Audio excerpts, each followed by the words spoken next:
Hello students, स्वागत है आपका एमआईटी ग्रुप ऑफ एजुकेशन के यूट्यूब चैनल पर। और आज हम डिस्कस करेंगे कूलॉम्स लॉ। तो स्टूडेंट्स, कूलॉम्स लॉ बहुत इंपॉर्टेंट टॉपिक है इलेक्ट्रिसिटी का। आज कूलॉम्स लॉ पर डिस्कशन करेंगे।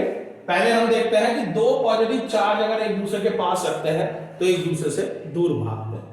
दो नेगेटिव चार्ज एक दूसरे के पास रखते हैं तो भी एक दूसरे से दूर भागते हैं, वो एक दूसरे को रिपेल करते हैं। पर एक पॉजिटिव और एक नेगेटिव चार्ज को हम एक दूसरे के पास रखते हैं तो वो एक दूसरे को अट्रैक्ट करते हैं, ये हम सब जानते हैं। तो इन दोनों जिन पर एक जैसा चार्ज है, पॉजिटिव पॉजिटिव है, नेगेटिव नेगेटिव है, इनके बीच में लग रहा है रिपेल फोर्स और इन दोनों के बीच में लग रहा है अट्रैक्शन फोर्स। जो इन चार्ज, दो चार्ज के बीच में लगने वाला अट्रैक्शन फोर्स या रिपेल फोर्स होता है, उसी फोर्स को कहते हैं इलेक्ट्रिक फोर्स। और इसी इलेक्ट्रिक फोर्स को कूलॉम ने अपने डेफिनेशन से बताया और इसके फॉर्मूले को दिया, और आज हम उसी फॉर्मूले का डेरिवेशन करेंगे। चलिए देखते हैं। कूलॉम्स लॉ में उन्होंने कहा कि दो चार्ज हमने लिए Q1 और Q2। ये दोनों चार्ज एक दूसरे से r डिस्टेंस पर रखे हैं, तो इनके बीच में लगने वाला जो इलेक्ट्रिक फोर्स है, ये फोर्स प्रोपोर्शनल, डायरेक्टली प्रोपोर्शनल होगा मैग्नीट्यूड ऑफ चार्ज के। डायरेक्टली प्रोपोर्शनल होगा मैग्नीट्यूड ऑफ चार्ज की। ये पहली बात उन्होंने कही। दूसरी बात उन्होंने कही कि इनके बीच में लगने वाला जो फोर्स है वो इनवर्सली प्रोपोर्शनल होगा square of distance, 1/r²। Inversely proportional होगा इसके स्क्वायर ऑफ डिस्टेंस। अब अगर हम, तीसरी बात भी उन्होंने ये कही कि इनके बीच में लगने वाला जो फोर्स होता है वो इसके लाइन के अकॉर्डिंग ही काम करता है। अब अगर हम इन दोनों को मिला देते हैं तो हमारे पास फॉर्मूला आता है F प्रोपोर्शनल Q1 Q2/r²। और यहां से हम प्रोपोर्शनल का साइन हटाते हैं तो हम सभी जानते हैं कि हमारा फॉर्मूला बनता है क्या, F इक्वल टू, एक कांस्टेंट आता है, प्रोपोर्शनलिटी कांस्टेंट कहते हैं, कांस्टेंट आता है K। यहां पर हमारा फॉर्मूला कुछ इस तरह से बनता है, F equal to K Q1 Q2/r²। ये हमारा फॉर्मूला बनता है।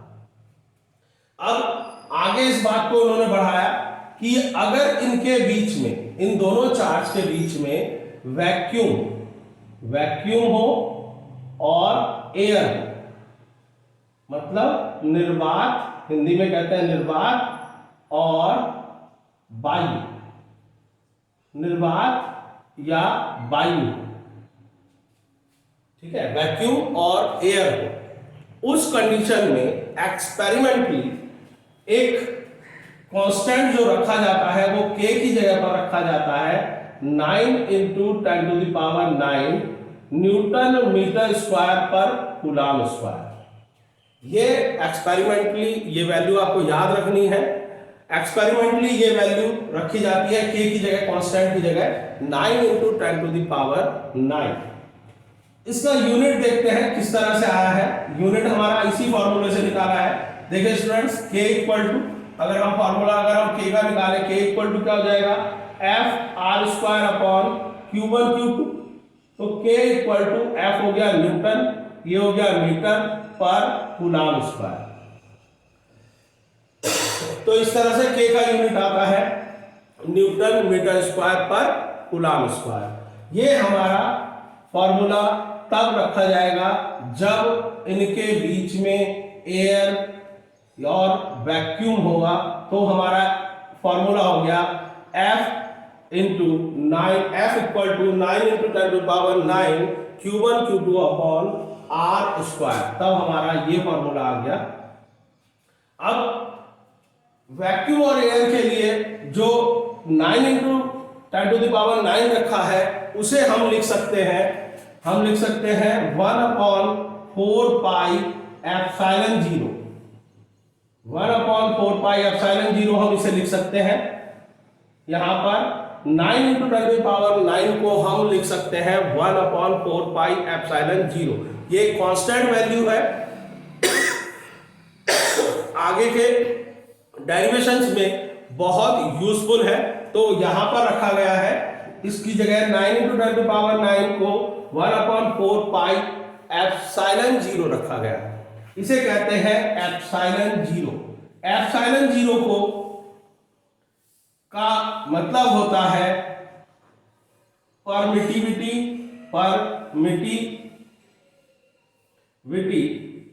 ऑफ फ्री स्पेस,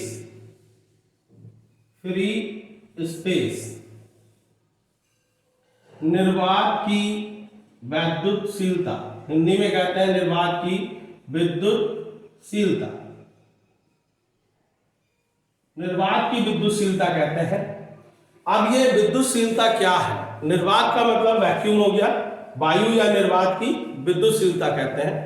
अब ये विद्युतशीलता की डेफिनेशन क्या है, इसे मैं भी आपको थोड़ा बता देता हूं, बाकी डिस्कस करेंगे जब हम इसे लिखाएंगे।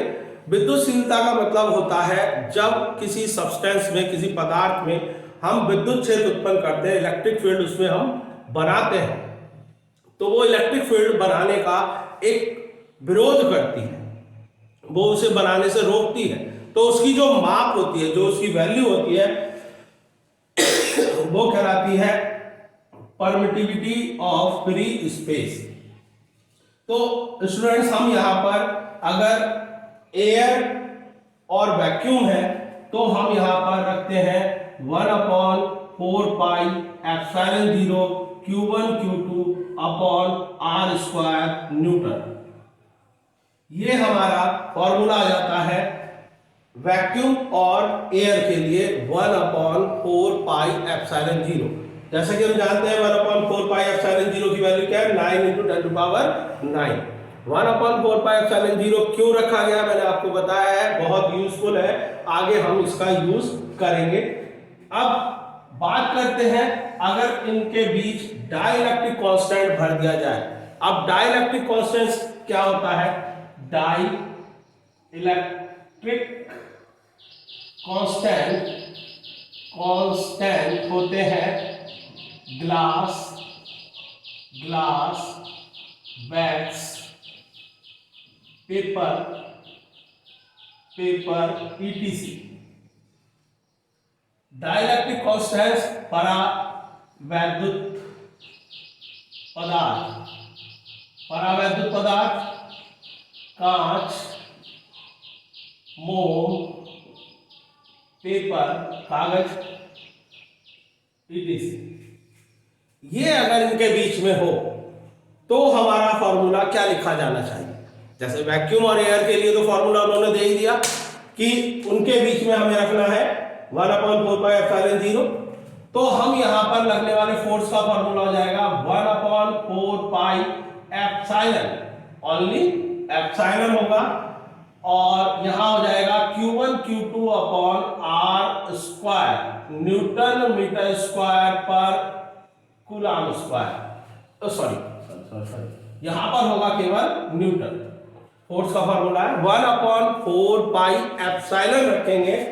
यहां एप्सिलॉन क्या है? Where epsilon equal to relative permittivity,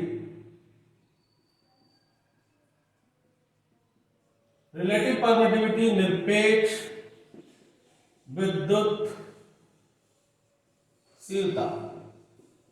जो हमने सब्सटेंस लिया है उसकी परमिटिविटी, उसकी विद्युतशीलता कहलाती है एप्सिलॉन।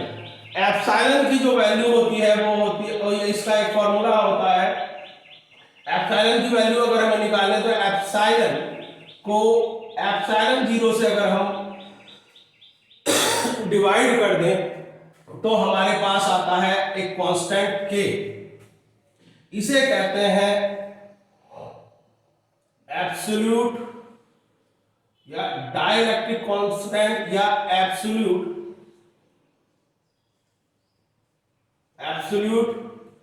परमिटिविटी और डाइलेक्ट्रिक डाइलेक्ट्रिक कांस्टेंट,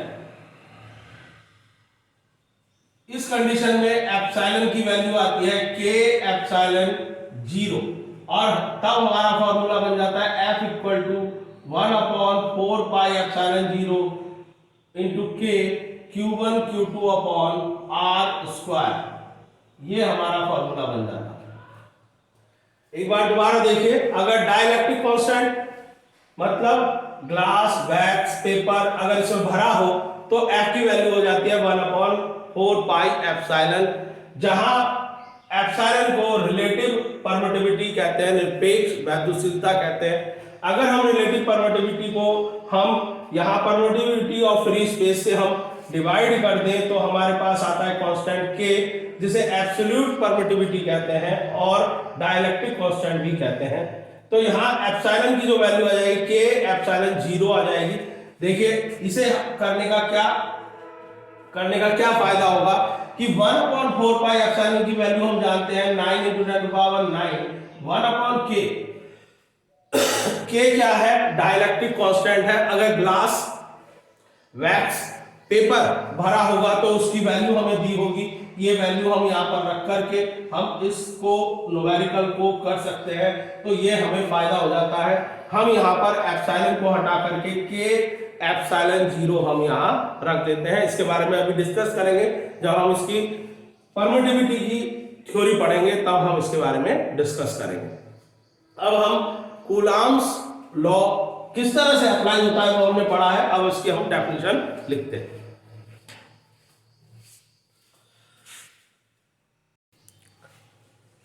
स्टूडेंट्स, अब हम यहाँ पर कूलॉम्स के लॉ को देखते हैं कि हम उसे लिखते कैसे हैं। अभी तक हमने समझा कि कूलॉम्स का नियम किस तरह से अप्लाई होता है, किस तरह से फॉर्मूला आता है, उसी को हम दोबारा से हम डेफिनेशन के साथ हमने यहाँ पर डिस्क्राइब किया हुआ है, हिंदी में भी और इंग्लिश में भी हमने यहाँ पर दोनों को हमने लिखा है, दोनों को आप लिख सकते हैं। हमारे इस चैनल का एक फायदा मैं आपको बता दूं कि ये हिंदी और इंग्लिश दोनों मीडियम में, अगर आपको इंग्लिश में समझने में परेशानी आती है तो हिंदी में देख सकते हैं और हिंदी के स्टूडेंट भी इसे पढ़ सकते हैं जो हिंदी मीडियम में पढ़ रहे हैं, और इंग्लिश मीडियम वाले स्टूडेंट्स के लिए भी ये वीडियो है। दोनों ही मीडियम के स्टूडेंट्स इस वीडियो का लाभ उठा सकते हैं। देखिएगा, अकॉर्डिंग टू कूलॉम्स लॉ, हम कूलॉम्स लॉ का जो डेफिनेशन लिखते हैं वो क्या लिखते हैं? According to Coulomb's law, the force of attraction और repulsion between two stationary point charge is, दो स्टेशनरी पॉइंट के बीच में लगने वाला अट्रैक्शन या रिपल्सन फोर्स पहला रूल है directly proportional to the product of the magnitude of the charge, दूसरा है inversely proportional to the square of the distance between them.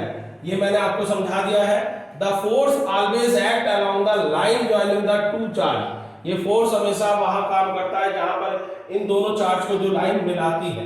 देखिए पहले वाले के लिए अकॉर्डिंग टू कूलॉम्स लॉ इनके बीच में लगने वाला फोर्स डायरेक्टली प्रोपोर्शनल है product of magnitude of charge के, दूसरा है इनवर्सली प्रोपोर्शनल है square of the distance between them. Inversely proportional है, दोनों रूल्स को मिला देते हैं, proportional Q1 Q2 upon R square, यहाँ K आ जाता है Q1 Q2 upon R square. K क्या है? प्रोपोर्शनलिटी कांस्टेंट है। अगर both the charge are situated in vacuum और air, then the experimental value of K comes to be, हमारा जो एक्सपेरिमेंटल वैल्यू आती है K की, अगर वो एयर और वैक्यूम में हो, 9 × 10⁹ न्यूटन मीटर स्क्वायर पर कूलॉम स्क्वायर। ये हमने अभी डिस्कस कर चुके हैं कि इसका जो यूनिट है वो किस तरह से आया है। तो हमारा फॉर्मूला होता है F = 9 × 10⁹ Q1 Q2 upon R square Newton. Vacuum और एयर के लिए हम यहाँ पर एक कांस्टेंट वैल्यू का यूज कर सकते हैं 1/4 पाई एप्सिलॉन 0। इस एप्सिलॉन 0 को एप्सिलॉन नॉट भी कहा जाता है। तो एप्सिलॉन 0 1/4 पाई एप्सिलॉन 0 का जो यूज किया गया है वो आगे के डेफिनेशंस, न्यूमेरिकल्स को ध्यान में रखते हुए इसका यूज किया गया है। तो यहाँ पर 9 × 10⁹ की जगह हम 1/4 पाई एप्सिलॉन 0 लिख सकते हैं, वेयर 1/4 पाई एप्सिलॉन 0 क्या है? 9 × 10⁹ न्यूटन मीटर स्क्वायर पर कूलॉम स्क्वायर। और एप्सिलॉन 0 को कहा जाता है परमिटिविटी ऑफ फ्री स्पेस।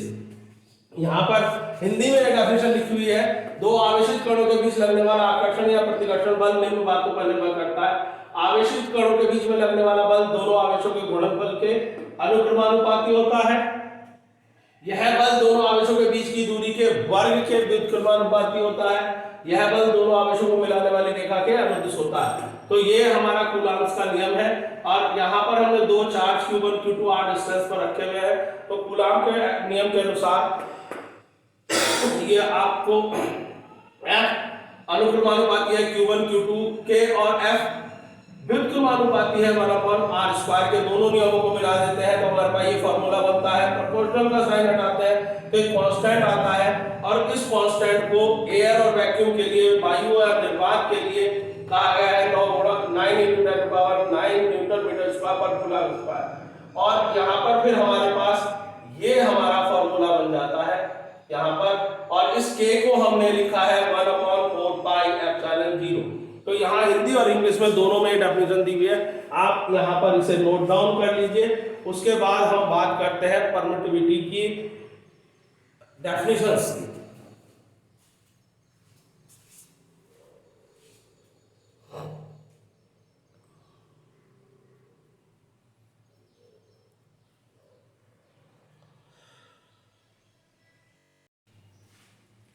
देखिए स्टूडेंट्स, परमिटिविटी की जो डेफिनेशंस है वो डेफिनेशन देख लेते हैं। Permittivity is the property of a substance, किसी सब्सटेंस की एक प्रॉपर्टी है। When an electric field is generated in that substance the measure of the resistance displayed by that substance tells. विद्युतशीलता किसी पदार्थ का वह गुण है जो उस पदार्थ में विद्युत क्षेत्र उत्पन्न किए जाने पर उस पदार्थ द्वारा प्रदर्शित विरोध की माप। रेजिस्टेंस मतलब, रेजिस्टेंस का मतलब होता है विरोध करना। जब हम किसी चार्ज में किसी सब्सटेंस में हम इलेक्ट्रिक फील्ड बनाते हैं या इलेक्ट्रिक फील्ड को उसमें उत्पन्न करते हैं तो उसका जो विरोध होता है, जो उसको रेजिस्टेंस उसे रोकता है, उसे रोकने के लिए जो वैल्यू आती है, रोकने पर जो वैल्यू आती है उस वैल्यू को विद्युतशीलता कहते हैं। उस वैल्यू को उस पदार्थ की, उस सब्सटेंस की विद्युतशीलता कहते हैं। विद्युतशीलता किसी पदार्थ का वह गुण है जो उस पदार्थ में विद्युत क्षेत्र उत्पन्न किए जाने पर उस पदार्थ द्वारा प्रदर्शित विरोध की माप है। Permittivity is the property of a substance. When an electric field is generated in that substance, the measure of the resistance displayed by the substance tells. अब यहाँ पर हम एक फॉर्मूला निकालते हैं permittivity of a substance and permittivity of a vacuum। अगर हम permittivity of substance को permittivity of vacuum से डिवाइड कर देते हैं तो हमें मिलता है relative permittivity, जिसे हम डाइलेक्ट्रिक कांस्टेंट भी कहते हैं, जिसे हम डाइलेक्ट्रिक कांस्टेंट भी कहते हैं। परमिटिविटी ऑफ सब्सटेंस को हम परमिटिविटी ऑफ वैक्यूम से डिवाइड कर दें तो हमें मिलता है रिलेटिव परमिटिविटी और dielectric constant. Permittivity of substance को हम एप्सिलॉन से डिनोट करते हैं और एप्सिलॉन 0 से करते हैं। परमिटिविटी ऑफ वैक्यूम को इक्वल टू डाइलेक्ट्रिक कांस्टेंट के आता है तो एप्सिलॉन इक्वल टू एप्सिलॉन 0 के हम लिखते हैं। बहुत सी बुक्स में रिलेटिव परमिटिविटी को एप्सिलॉन r लिखते हैं, एप्सिलॉन r भी लिखते हैं, इसलिए आप कंफ्यूज ना हो, एप्सिलॉन r या k भी लिखते हैं। तो the number obtained by dividing the permittivity of substance by the permittivity of vacuum is called relative permittivity or dielectric constant। यहां से हमें ये मिल जाता है epsilon equal to epsilon 0 k। अब हम दोबारा कूलॉम्स के लॉ पर आते हैं। कूलॉम्स के लॉ में हमने बात की थी कि अगर दो चार्ज के बीच में वैक्यूम और एयर तो हमारा फॉर्मूला आता है 1/4πε0 Q1 Q2 r²। पर अगर उनके बीच में कोई डाइलेक्ट्रिक कांस्टेंट जैसे ग्लास, वैक्स या पेपर, ठीक है, when the surrounding medium is not vacuum or air but some insulating material as glass, wax, paper, the force between the charge is given by, तो हमारा फॉर्मूला बन जाएगा students 1/4πε Q1 Q2 r²। और epsilon को क्या कहते हैं? Absolute permittivity कहते हैं। एप्सिलॉन को हम कहते हैं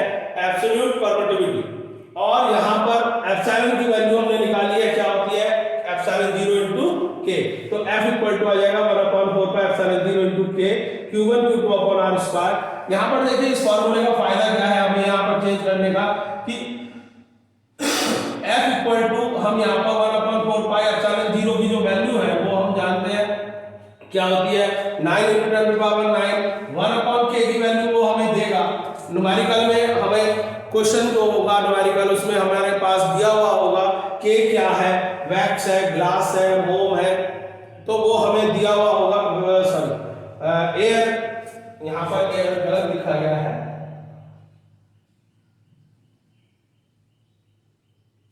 क्या वो दिया हुआ है पेपर है तो वो हमें k की वैल्यू हमें दी होगी, हम यहाँ पर k की वैल्यू रख करके उनके बीच में लगने वाला फोर्स हम निकाल सकते हैं। हिंदी में इसकी डेफिनेशन देख लेते हैं। विद्युतशीलता किसी पदार्थ का वह गुण है जो उस पदार्थ में विद्युत क्षेत्र उत्पन्न किए जाने पर उस पदार्थ द्वारा प्रदर्शित विरोध की माप है। जो विरोध कर रहा है वो कितना विरोध कर रहा है वो उसकी माप को क्या कहते हैं, विद्युतशीलता कहते हैं। किसी पदार्थ की विद्युतशीलता को अगर निर्वात की विद्युतशीलता से भाग कर दे पदार्थ की विद्युतशीलता को निर्वात की विद्युतशीलता से भाग कर दे तो जो संख्या हमें प्राप्त होती है उसे आपेक्षिक विद्युतशीलता अथवा परावैद्युतांक कहते हैं। फॉर्मूला हमने लगाया, माध्यम की विद्युतशीलता को निर्वात की विद्युतशीलता से भाग कर दिया तो आपेक्षिक विद्युतशीलता ये हमें मिल गई एप्सिलॉन और एप्सिलॉन 0 इक्वल टू k, और यहाँ ये फॉर्मूला है। अगर दोनों चार्ज के बीच में परावैद्युत पदार्थ डाइलेक्ट्रिक कांस्टेंट मतलब डाइलेक्ट्रिक कांस्टेंट हो, जैसे उसमें इंसुलेटेड मटेरियल भरा हो, इंसुलेटेड मटेरियल होता है कागज, मोम, कांच, अगर ये भरा हो तो दोनों आवेशों के बीच में, दोनों फोर्स के बीच में जो बल लगता है वो 1/4 पाई एप्सिलॉन 0 की जगह क्या हो जाएगा, एप्सिलॉन आ जाएगा। अगर कांच, मोम, तेल ये अगर भरा हो तो एप्सिलॉन 0 की जगह एप्सिलॉन आ जाएगा। एप्सिलॉन को निरपेक्ष विद्युतशीलता कहते हैं, और अभी हमने एप्सिलॉन का फॉर्मूला निकाला है k एप्सिलॉन 0, तो यहाँ पर हम k एप्सिलॉन 0 रख देंगे। इस तरह से परमिटिविटी का डेफिनेशन है, ये आप नोट डाउन कर लीजिए। बाकी हम नेक्स्ट टॉपिक में बात करेंगे कूलॉम्स के वेक्टर फॉर्म की, कूलॉम के वेक्टर फॉर्म की बात करेंगे, ये नोट